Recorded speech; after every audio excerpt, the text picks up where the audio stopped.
Welcome back to Pop Goes the 60s, everyone. With me today is Jude Kessler, and she's made several appearances here on Pop Goes the 60s, and we welcome her back again. Hi, Jude.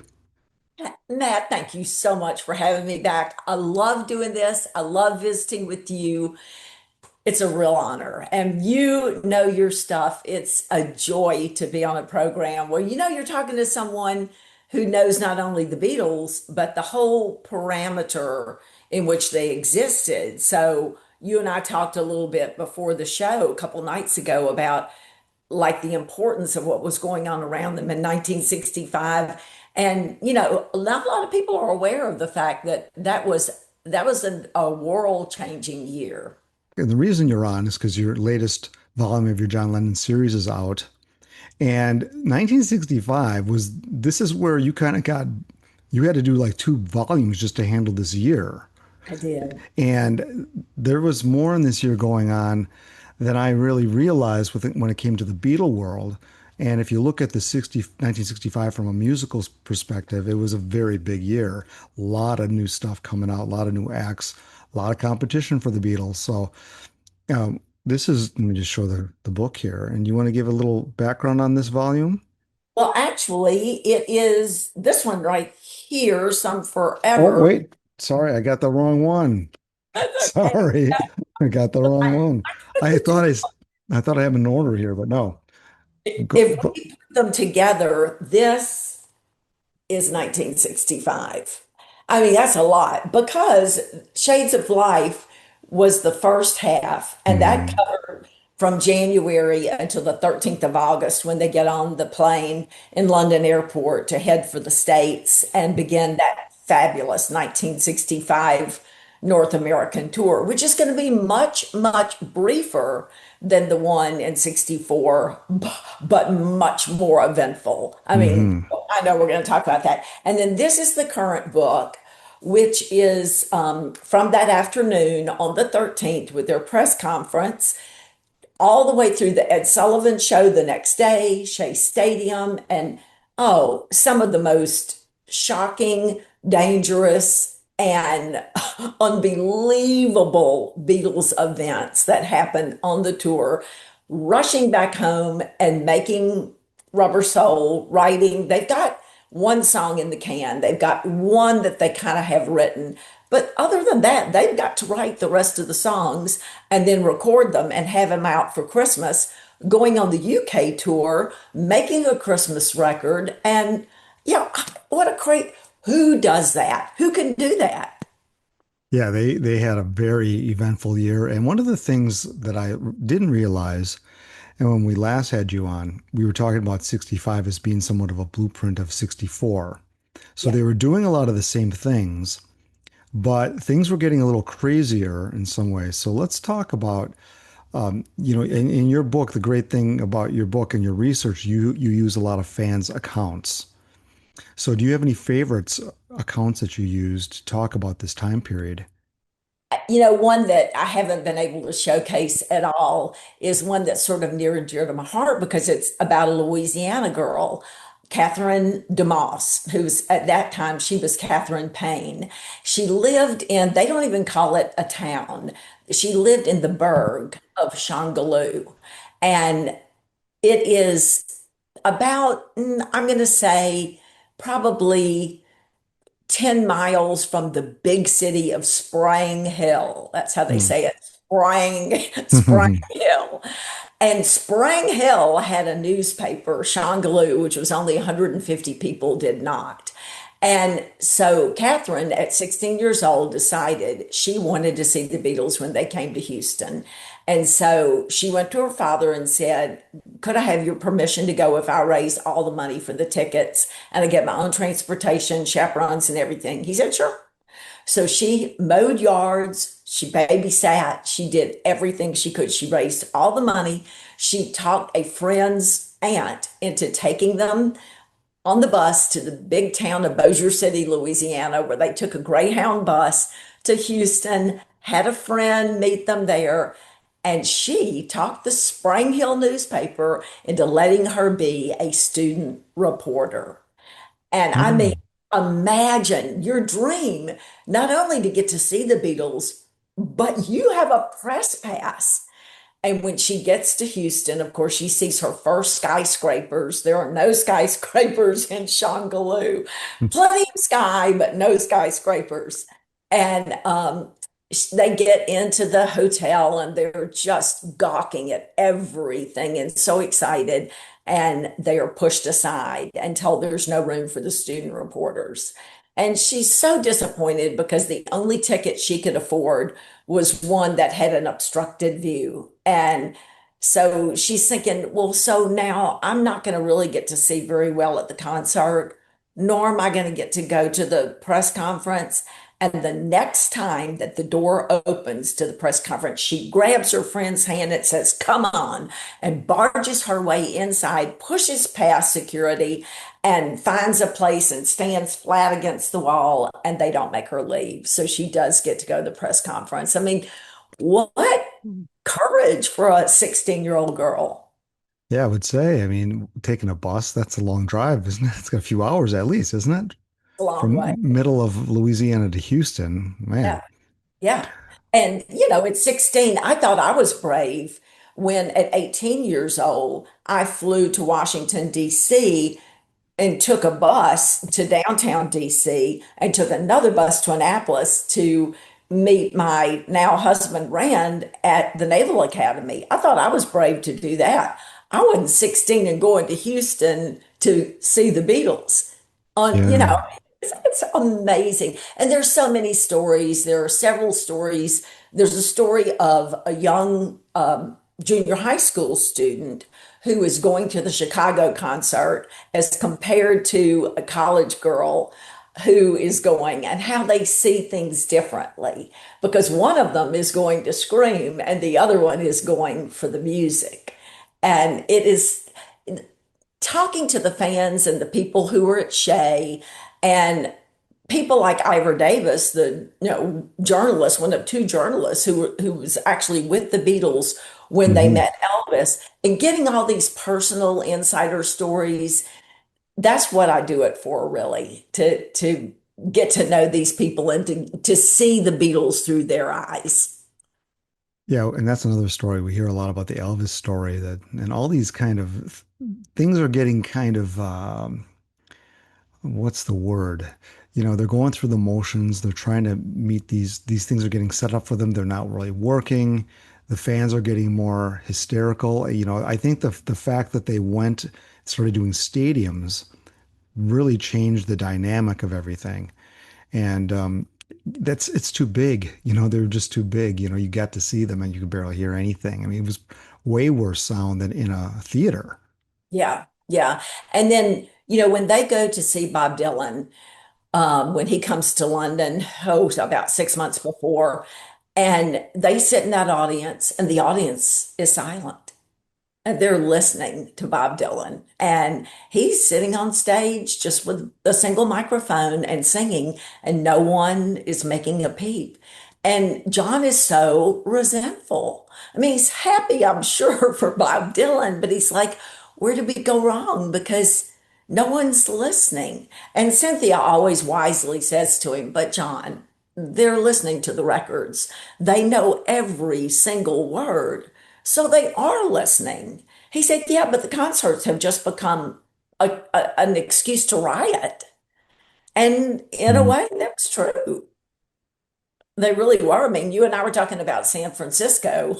Oh, I mean, when you're throwing shoes, purses full of things, imagine if you just get hit like you're mowing the yard and you get hit by a little pebble that flies out from under the lawnmower, you're getting hit with a purse. And when you start throwing folding chairs, it has ceased to be a joyous occasion. That's dangerous. For sure. And a lot of the accounts from that tour, things got a little more aggressive just across the board. Even the press conferences, which is something that I had, I've got copies of that. They're just not they're not as happy. They're going through the motions. They're getting asked stupid questions, and it's really a different time. And I don't know that they're quite handling as well as they had before. The fun Yeah. is worn off. It has, and everything really changed in mid 1964, about midway through the 1964 North American concert tour, when the Beatles landed far away from the fans. And the Beatles had nothing to do with that. They Right. hated landing far away from the fans because, after all, what little joy do they get getting off the plane and seeing how happy people are to see them, and knowing that they really matter and that people care about them and everything. But increasingly, it's becoming so dangerous. As in the incident in Houston where they're running at them on the tarmac and climbing on the plane wings and smoking cigarettes with that hot jet engine fuel. Right? It's dangerous. It's so dangerous that more and more they're making them land further away. Well, in mid 64, when they did it for the first time, the press completely did a 180. Instead of asking the Beatles things like, how often do you wash your hair? And how do you sleep with all that hair attached? To which George Harrison, I love, says, well, how do you sleep with your arms and legs attached? I mean, it's so great. But now they're asking them things like, don't you think, why should the taxpayers have to pay for your security? And you're causing kids to rebel against their parents. Don't you think that's wrong? And suddenly it's controversial. Suddenly the press is not in their corner. And that's the first line of Some Forever. It all depended on the press, really. And you see that recurring throughout the book because Mimi warns John at one point, look, quit saying things that are going to goad the press. They've got to be on your side. If they're not on your side, you have a hard row to hoe. And he sometimes listens to her and sometimes does not. So I think you probably read that incident where the man walked up to John. I believe this was San Francisco. I'm not positive. Gets right in his face and says, John Lennon, are you cheating on your wife? Yeah, I mean, they were, I don't know why the press, I guess that's just a point of, at some point they're going to turn on you Yeah. because all the good stuff, all that's been done. You can't get more of the cuddly stuff that's all been done. You got to go to the next step. So I guess this was it. And Yeah. obviously it gets worse in 66, Oh, yeah. but this is the year where it really turns. Yeah, it really does. And, I think it's sad to say that humans don't really like a winner. They like a winner for a while. I mean, you'll be for the Boston Red Sox for a while, and then you're like, Yeah, they, for sure. you'll be for the Kansas City Chiefs for a while, and then it's like, how many times are they going to win? And Yeah. people, they will turn on you. And they started constantly asking the Beatles the things that were really niggling at the back of their brain, which was, are the Stones bigger than you now? How about this new group, the Lovin' Spoonful? How about Dylan? How about, and they put that fear, that little fear into them. Naturally, they said, well, no, we're happy. There's enough success for everyone. We feel very confident, but they didn't. And so the press did. They started to turn. Yeah, I think leading into Rubber Soul, I mean, there was a lot. The Byrds were a very formidable new band. And with the new sound, there's a reason why people weren't screaming at Dylan concerts is because there was an older crowd there and a more serious crowd. The Yeah, Beatles were still drawing the teeny boppers. yeah. And that was probably a slight embarrassment to them, when compared to their peers. The Love and Spoonful was kind of, happy-go-lucky, but the whole folk rock thing, that was a new thing. So yeah, I mean, the competition was absolutely fierce. And that's kind of what they were going into when they were recording Rubber Soul. They had to really come up with something good. And they do because, nothing on Rubber Soul is as it was. I mean, you have world music for the first time, you have the sitar introduced, you have themes of complex relationships, relationships that are falling apart, obviously, an affair. Um, these are not moon, spoon, croon, June ballads. Right. These are songs about adult themes written for adults. And they completely changed the game. I mean, even when Paul says we're going to do some jokey songs on this record, like Drive My Car, yeah, they have some of that too. It's nothing like the songs that you've had before. And one of the books that you and I have talked about that I highly recommend to everyone is Andrew Grant Jackson's book, 1965. It's called The Most Revolutionary Year in Music. And I had no idea that it was so rich and so full of great hits. I mean, the variety from the San Francisco sound, the emerging, what's going to be the hippie movement by the summer of 67, to Stax and Motown and Muscle Shoals and the folk rock sound. And it's incredible. It is an incredible year. And these guys had to bring it because if they didn't, they were going to be swallowed up by what was happening in the rest of the country. Yeah, and I think what they were, we were, the lives they were living outside of the stage, they were starting to mature and go through some of these things that the other people were. But on stage, they were still these kind of mop top things. And I think it was not agreeing with them. And that's why I think through the press conferences in 65, we see the Beatles also turn a bit. So Yeah, not only is the press turning on them, but they're turning on the press a bit, in a nice way. But yeah, they're being a little, you can tell sarcasm when you hear it, and you know when they're happy to be there and not. All the shine is worn off, yeah. and they're if it wasn't for doing stadiums, at least the first couple, which was a big deal, I'm sure that got really old really quick. Yeah. Yeah. And that's kind of where the title of part one came from, Shades of Life. It was a shade. I try to explain this to people who haven't ever experienced it, but I said there used to be a thing there were shopping centers, and in the shopping centers, there were all these stores that would rim a central area where people parked, and there were these kiosks. And you would take the film from your camera and drop it off at these little Well, booths, yeah, I remember those. and they would process your photos. And when you would get them back, you would get the color photos, but you would also get a negative or a shade. And you could hold it up to the light and see what the picture was. And that really is the beginning. It's really all of 1965. It's all a shade of 64. What they did in 64, make a movie? Yes. John writing a book. Yeah, cool. We're going to go to a movie premiere. We're going to go to America and spend weeks there touring. It was exciting. But then you do it almost on the same day over again the next year. And like you say, suddenly it isn't fun anymore. I think the only thing that saved 1965 for them was the fact that in the second half of the year, there were moments that would live forever. I mean, John even said when he talks to Sid Bernstein years later that at Shea Stadium, he saw the top of the mountain. That was the toppermost of the poppermost. I mean, that was it. That was a some forever moment. Meeting Elvis, even though it did not turn out the way they wanted, that was a some forever moment. That's something they'd always wanted to do. Was it what they wanted it to be? No, but it still was a some forever Mm. moment. And then going on the very last UK tour. Oh, that must have been bittersweet. I mean, Brian has no idea they're never going to do it again.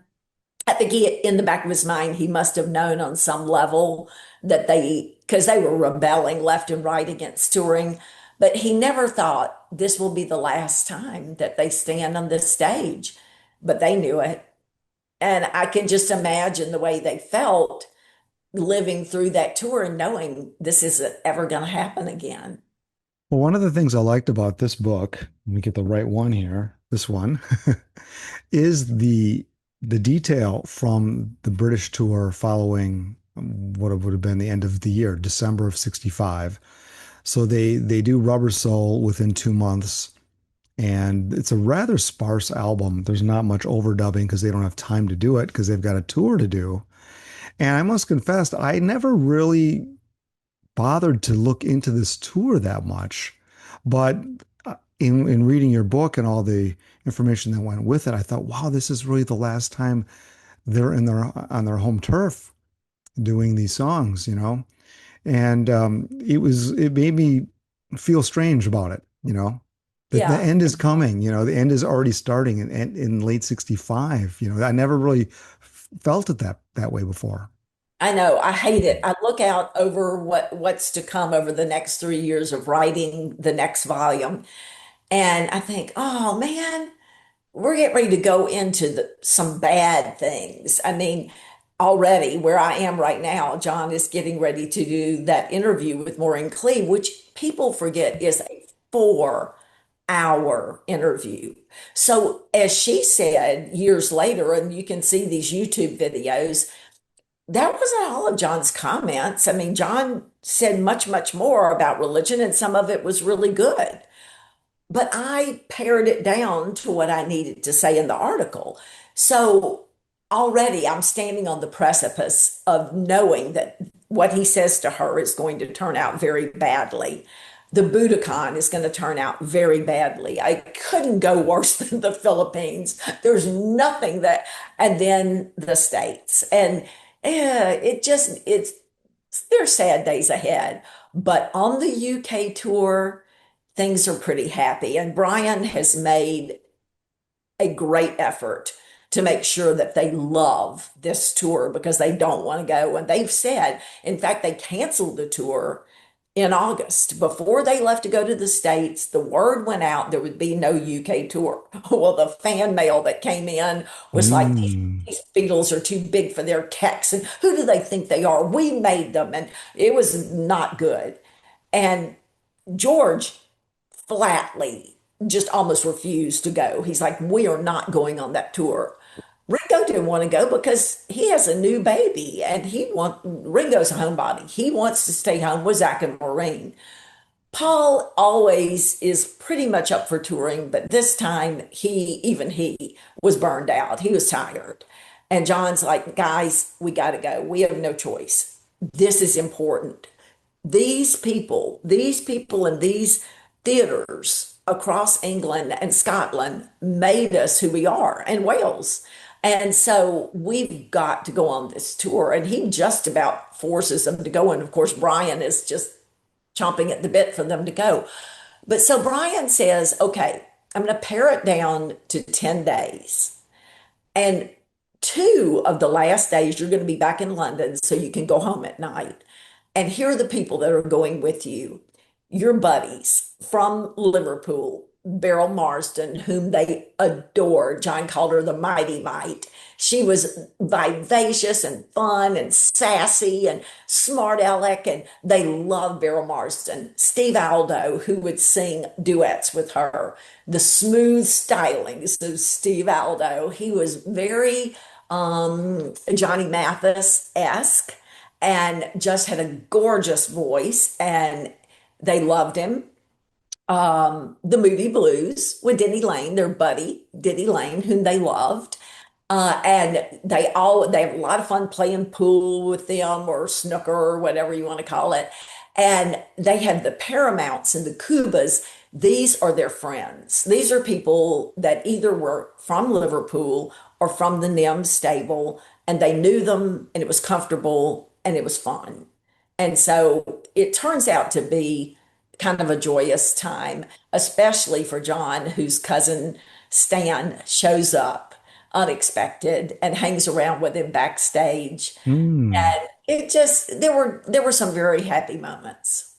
Well, this whole part of the book, it's my favorite part of your book because I learned so much from this. And the thing I did not know, and I was very surprised to read this, was how John Lennon insisted that they rehearse.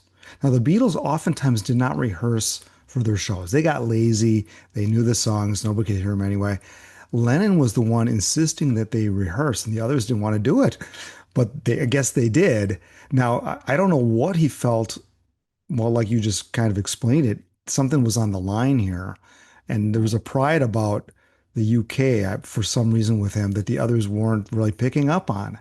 But I mean, you Well, would think that it might be McCartney insisting that they rehearse, but it wasn't him. He didn't want to do it. It was Lennon. yeah, and the first year that Rand and I went to Liverpool in 1993, I was not prepared for watching a show in the Cavern Club.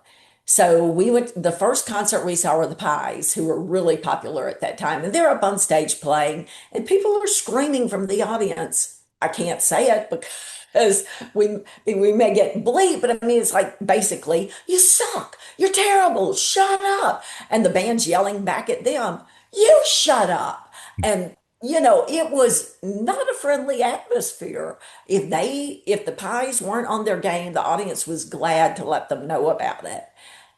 Everywhere we went, all over Liverpool, the story was the same, where live music was being performed. The audience had no problem letting you know if you were terrible.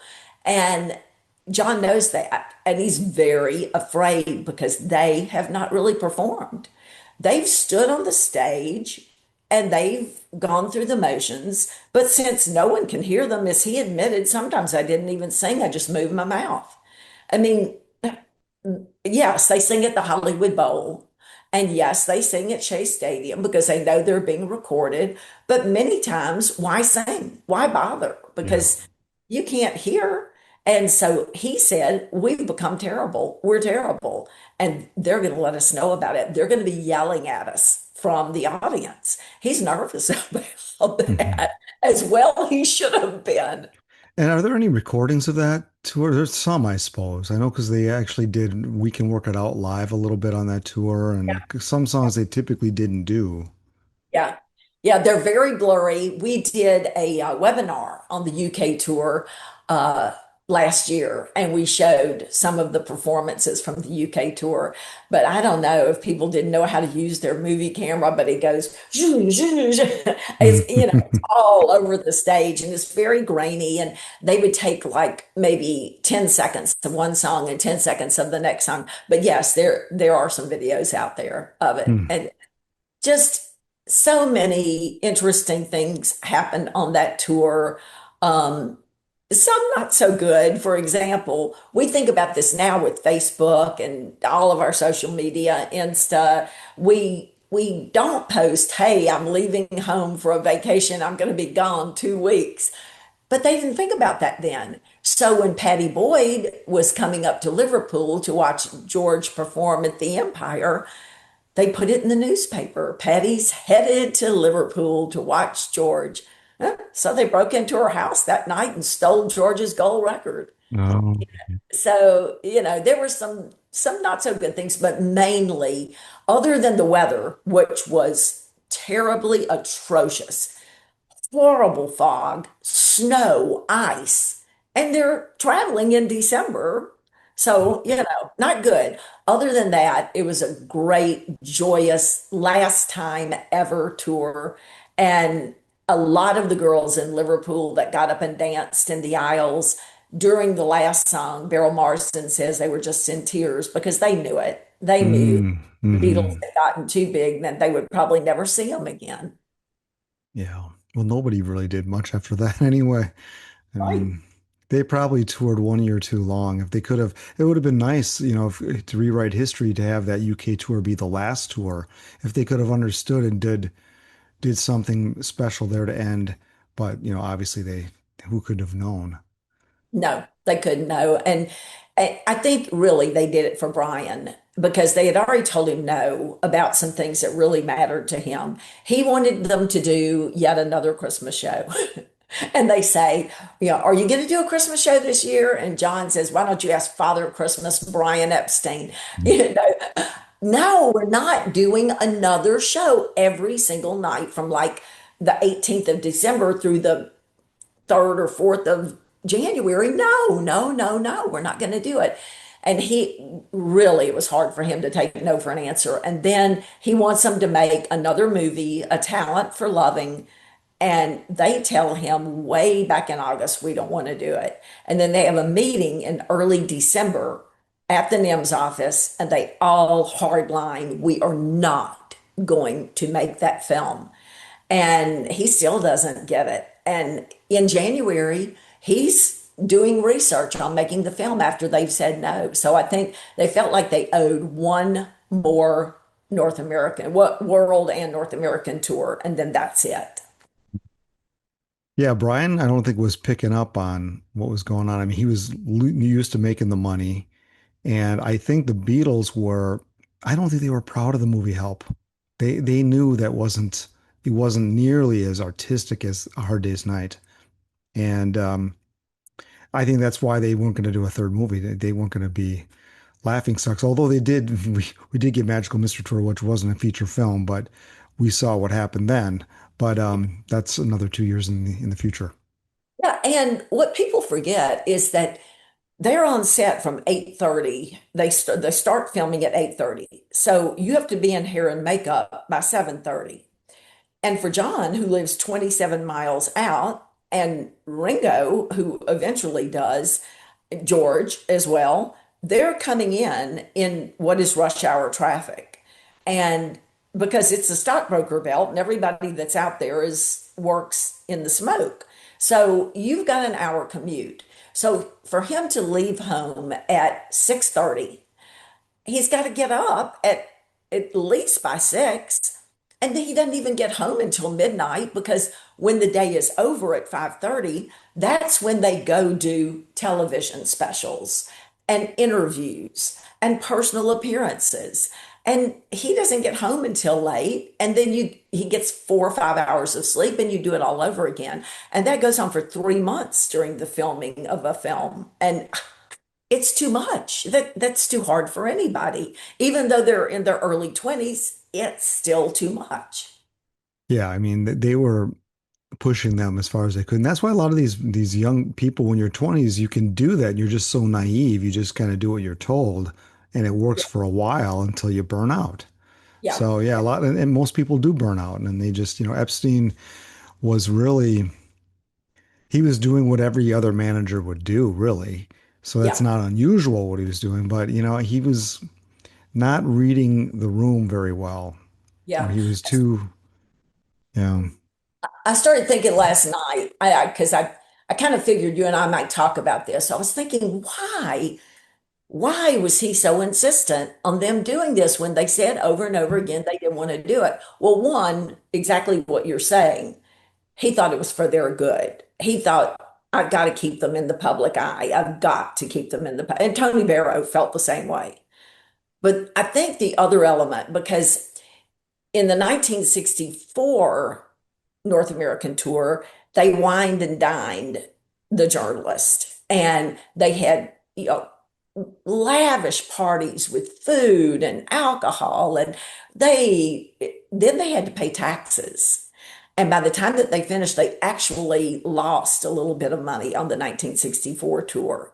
So much so that when they did the 64 UK tour, they couldn't go out to eat at all. They could order in from some takeaway, and they Mm. would sit in the dressing room on those thin little dressing room tables with their noses just about up to the mirror and eat before they went on stage. They couldn't do anything because they didn't have any money. So they weren't really bringing in the dollars, but Brian loved the fame. He wanted to be in the Royal Academy of Dramatic Arts. He wanted to be on the stage. He basked in their glow. And he just, that's what he wanted for them, was what he wanted for himself.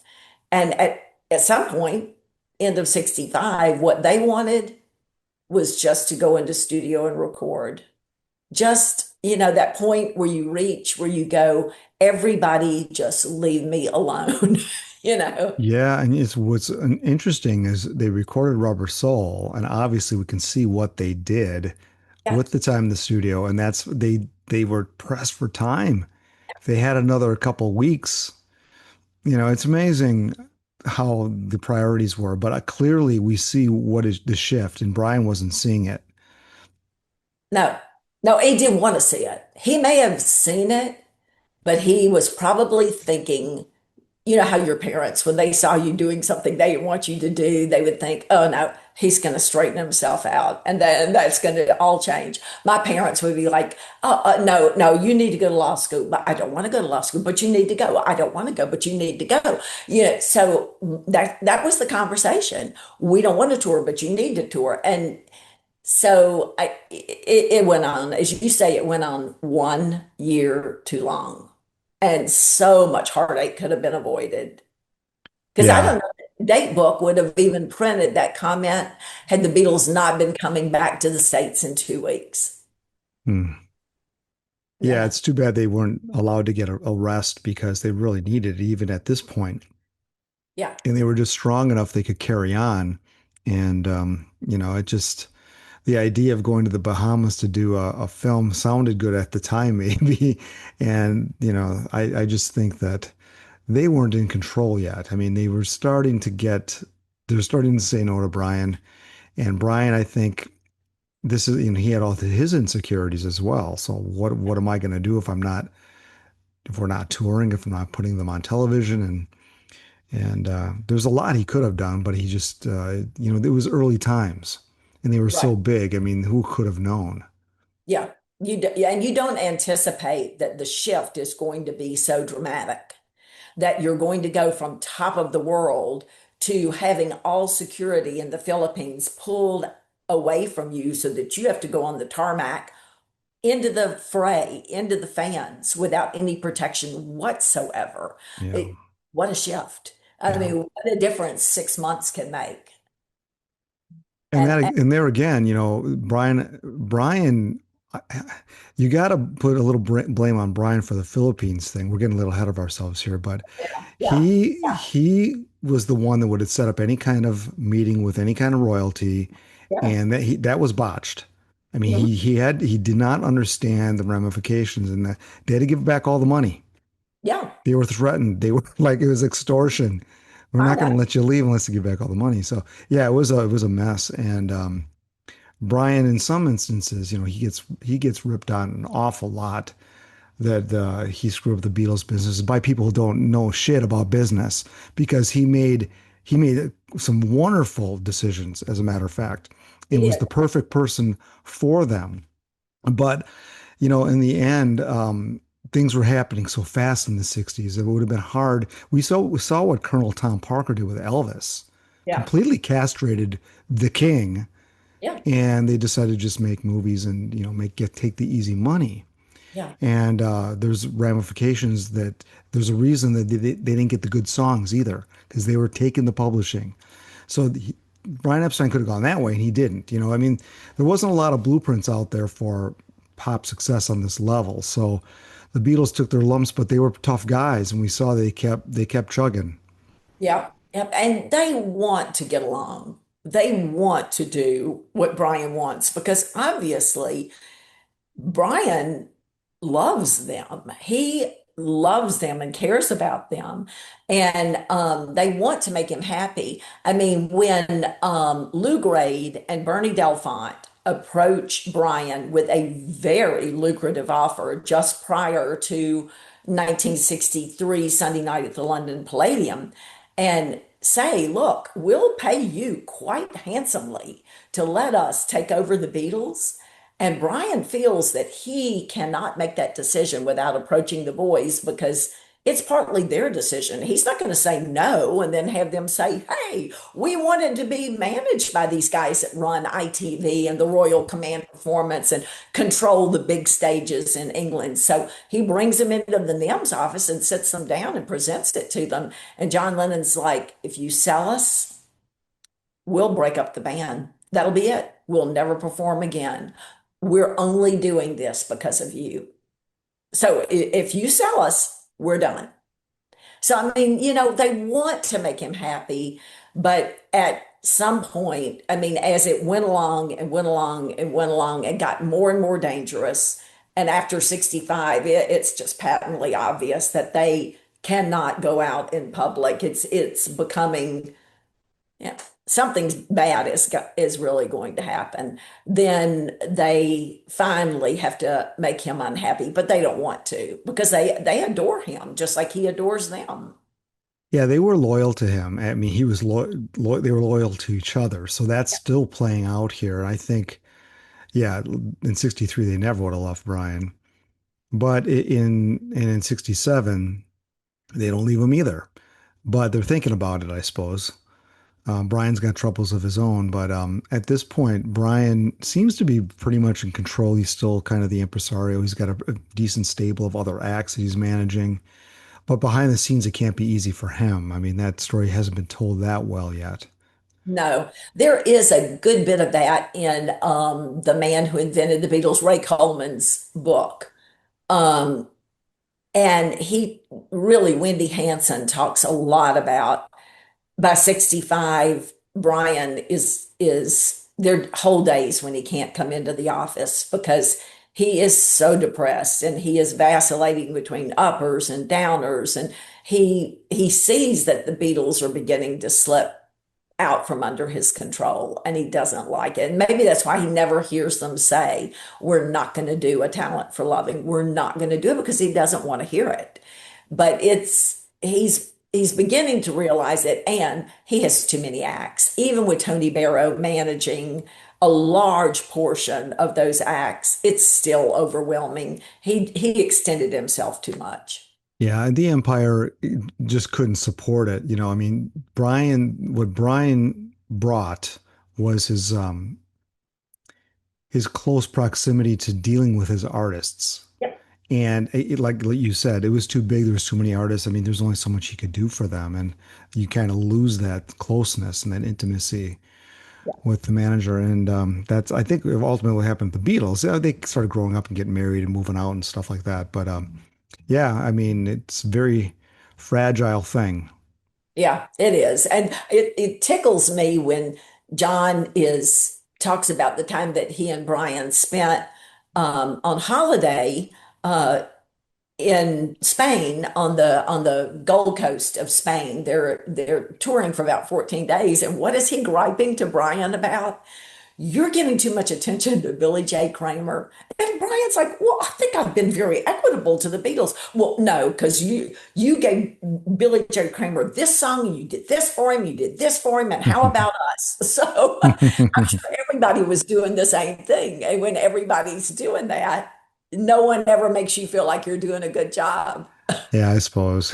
Yeah. Well, it'd be hard to work for the Beatles. I'll tell you that. I mean, they were rather demanding young men. Yes, yes, they were. And thank goodness, because look, here we are 60 years later. Exactly. It's just amazing. One of the things also in the book, we get a little view of John Lennon's marriage to Cynthia. And this is the year where things kind of, while he's touring and coming back to her, it's still good. But I think you had talked about, the issue with the LSD. That was the first time where John Lennon really wasn't feeling, I guess, the pain of his past. Is that a fair way to put it? Yeah, absolutely. Um, End of March, 65. We all know the story. Goes to George's dentist's house for dinner. And then the man is just madly insistent that they have coffee. They're like, no, we gotta go. We're meeting people in the clubs. Oh, you have to have coffee. We don't want coffee. We're meeting people. And the man just keeps on. So they're like, oh, right. And then he puts that sugar cube with LSD in the cup. And then they wolf it down and then want to leave. And he's like, you can't leave. What do you mean we can't leave? We just told you we have to leave. Well, you just took LSD. And they have no idea what that means. They have no idea the ramifications of what that is going to entail for the next, 10 hours or so. And so they do, of course, leave and get into George's car and leave and head for downtown. And the dentist follows them, thinking, I've got to keep my eye on them because what if John Lennon and George Harrison and their girls are killed? It's my fault. Well, because he's following them in their LSD soaked minds, they think he's after them. And they're like, oh, he's behind us. And, they're scared of him and screaming and everything. And for Cynthia, it is a horrible, horrible night. She tries to throw up. She can't get rid of it. Patty is becomes sort of violent and suggests that they kick the windows out of some of the buildings in downtown London. And George is pretty okay with it. Now he's driving 4 miles an hour when they're going out to his house, but it's, yes, good for him. I'm glad that he was. But John is so very happy because none of this pain that he's carried with him since he was 4.5 years old. And his parents made the decision that he would go back to Liverpool with his mother, but the mother, Julia, then drops him at Mendips to live with George and Mimi. And he discovers not too terribly long after that, several years later, that she does have children. She has other children. She has two daughters. So look, hey, it's not children she doesn't want. It's me. She don't want me. And he's been living with that pain for a long time. What did I do wrong? What's wrong with me? And am I a genius or am I a demon? What is wrong? Why do people not get me? First time he doesn't feel it. He sees himself as a captain navigating a ship and keeping everyone safe. He's happy and he wants that experience again and again and again and again. And Cynthia, who is coerced into trying it two more times, every time is worse than the time before. And she finally just says, look, John, I'm a mother. I've got a little boy. I can't be going off and having LSD. I don't like it. It's horrible. I can't do it. And two roads diverged in yellow wood, and being one traveler, long I stood. And he takes one path, she takes the other path. And from then on, they're not going to be able to meet up again. And we talked about the fact that It's Only Love is he hates that song, hates it, hates it, hates it, because he's pouring his heart out and he don't want you to know he even has a heart. And he's pouring out how much he loves her, but they fight every night. The sight of her still makes nighttime bright, but they can't get along. And why not? Because it's only love and that's all. Why can't we get along? But they can't. And there too, in 65, you get the rift between John and Cynthia, and you get a widening rift between Paul and John. At the end of 64, John is giving an interview, and Paul is watching TV in another part of the room. And Ray Coleman says that, John is griping about stuff. And Paul turns around and says, you need to shut up. You're bad for my image. And John's like, you need to shut up. This is none of your business. You shouldn't even be listening to this. And so that's kind of the first little crack that you see. And then throughout 65, especially making Rubber Soul, there are moments when they are really disagreeing. And George and Paul flat out just cannot get along during the making of Rubber Soul. So a lot of little fissures are beginning to show themselves. Hmm. Yeah. Yeah, that's the story between the making of Rubber Soul. It's not very well told, so we hope to get information on that someday soon here. But yeah, your book really gives a lot of information on the studio sessions and all the quotes that go along with that. And folks, I just want to tell you, these two books, let me see, I got the right ones here, right? Are these the two? No, Some Forever this one, and yeah. Shades of Life. Yeah, they both were going to be Shades of Life. And my brilliant friend Ken Womack said, you cannot but call both of them Shades of Life. I'm like, why not? I'm just going to say part one and part two. He said, it is way too confusing. You have to give them two different titles. And he was right. Hmm. Yeah, so folks, these are obviously very thick books. Now, don't let this scare you away because there's so much documentation in here and citations. That's one of the strengths of Jude's work is that after every chapter, she has the citations right close to where they happen in the book.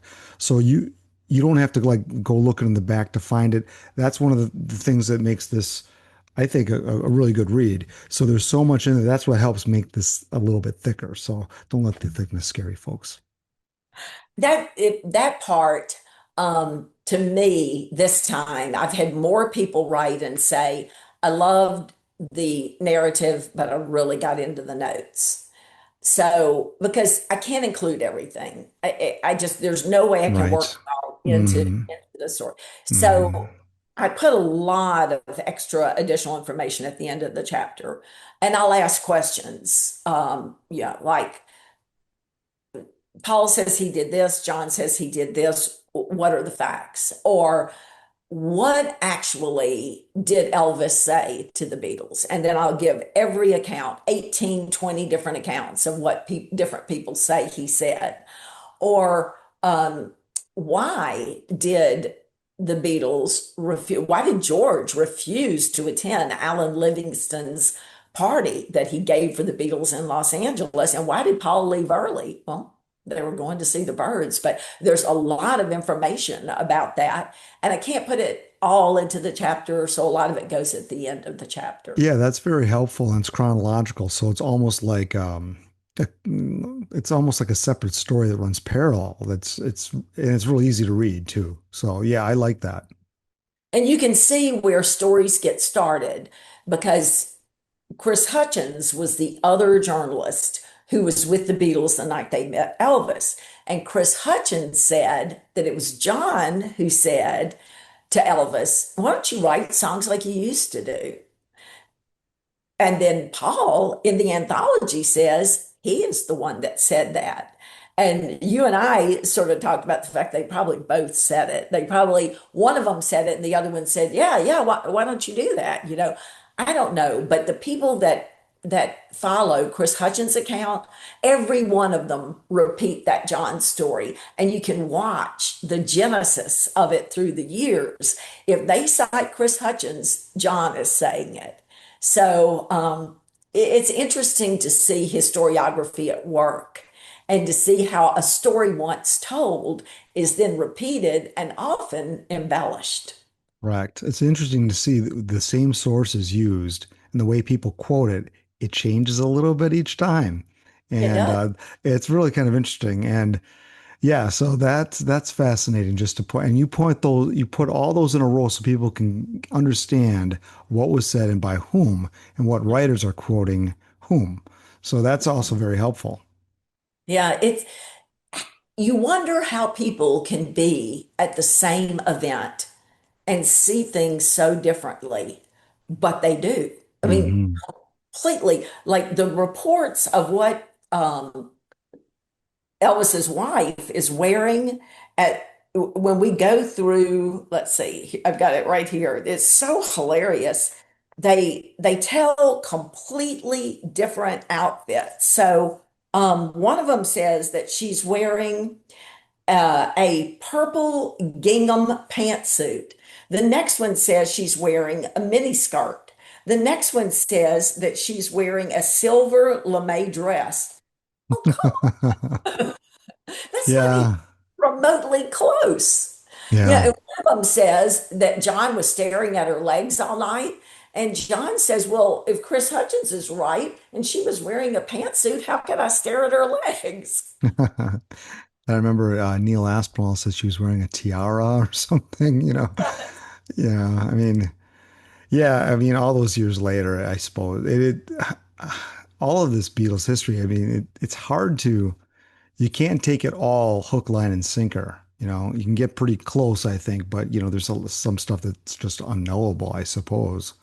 Yeah. And once something is said, you almost cannot eradicate it. I'm doing an article right now for Beatle Fan, and you and I have discussed this before about the writing of She Loves You, because She Loves You was, we were always told it was written on one night in Newcastle on Tyne at the end of June when the Beatles had been on the Roy Orbison tour.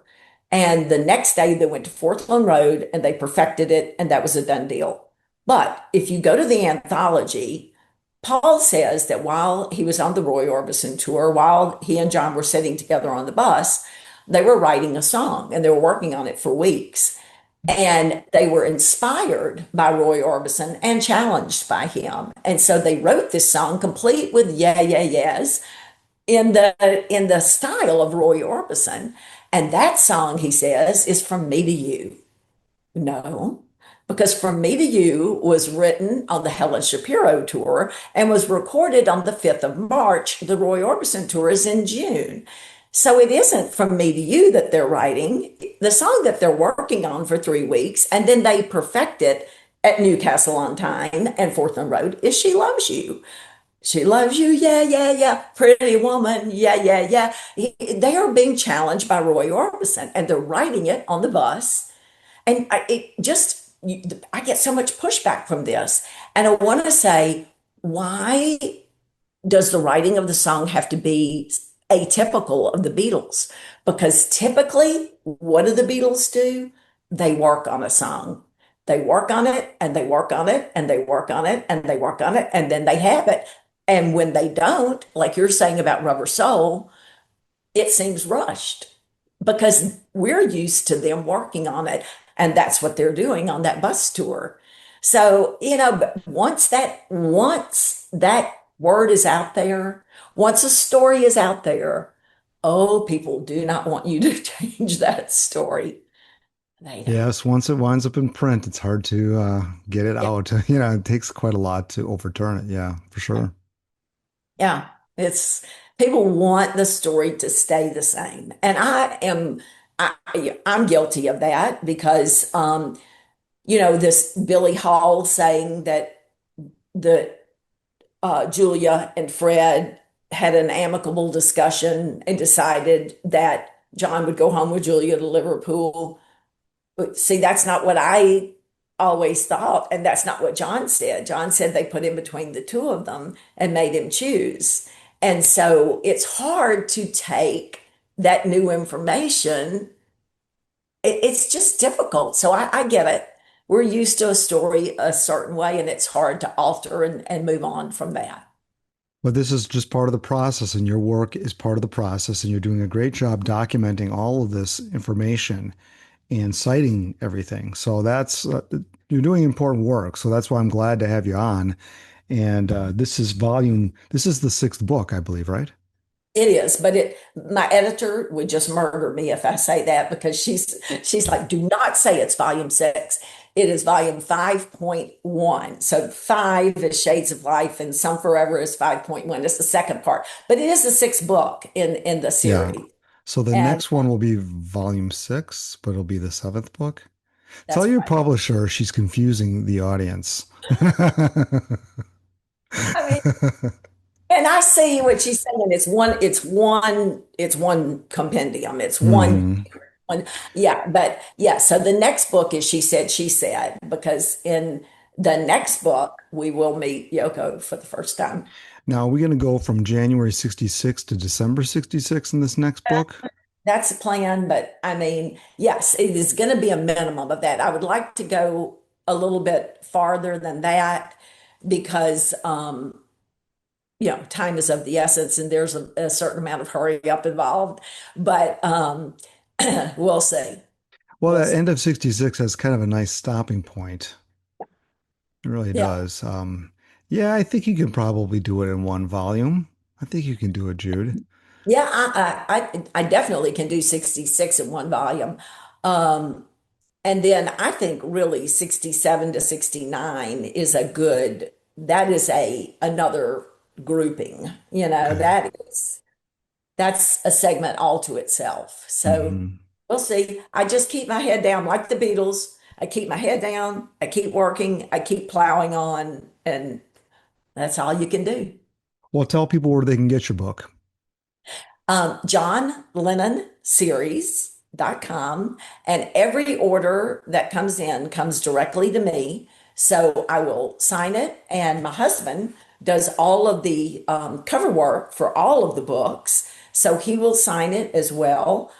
We are numbering all of the books of Some Forever because they've turned into these crazy collector's items because we don't publish a lot. We do a limited number. So we thought that would make it a little bit nicer for people and make the books even more valuable. Or if you would like, you can get them on thefest.com or amazon.com. But Very they if they good. come if they come from the fest, I will still sign them. Actually, I will on Amazon as well. So whatever, do whatever you'd like to do. Well, excellent. Well, congratulations on getting the volume out. I mean, you're working really hard to crank them out this quickly. So I know what it takes to put things like this together. So I can appreciate all the hours you put into it.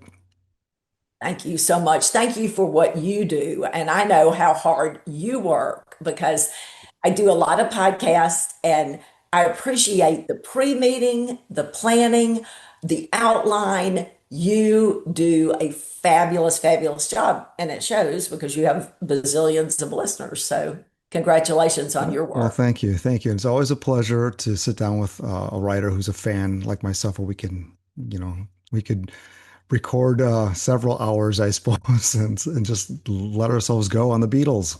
I know. It was great. Thank you, Matt. Thank you very much. Well, thanks, and we'll have you back again real soon, I'm sure. So you take care. Okay. Bye-bye.